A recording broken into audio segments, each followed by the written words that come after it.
Hollywood சினிமால இயக்குநர்களுக்கு இப்போ பேய் ஜரம் பிடிச்சிருக்கு. இப்ப வர பாதி படங்கள்ல கண்டிப்பா பேய் சீன் இடம்பெற்றுறது.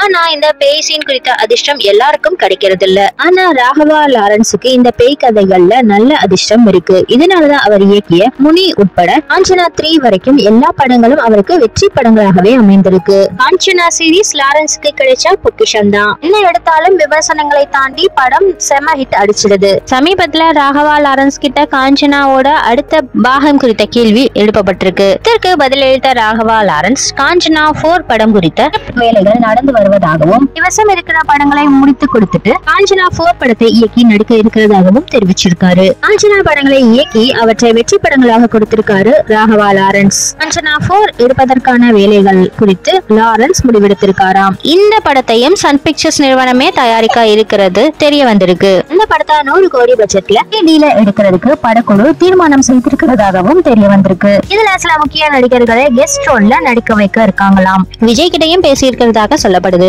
லாரன்ஸும் விஜயும் நல்ல நட்புல இருந்துட்டு வராங்க. விஜய் இதுல கெஸ்ட் ரோல்ல நடித்தா நல்ல வரவேற்பு இருக்கும்னு எதிர்பார்க்கப்படுது. காஞ்சனா 3 படத்தோட கடைசி காட்சியில காட்டப்பட்டது. அதுல ராகவா லாரன்ஸ் பேய் வேடத்துல இருக்கிறதாகவும் காட்டப்பட்டது. ஆனா உண்மையிலேயே அது காஞ்சனா 3 படத்தோட கிளைமேக்ஸ் காட்சி இல்ல. அடுத்த படத்திற்கான ஒரு முக்கிய காட்சியாகவும் காஞ்சனா 4 படத்தோட ஃபர்ஸ்ட் லுக் எனவும் சொல்லப்படுது.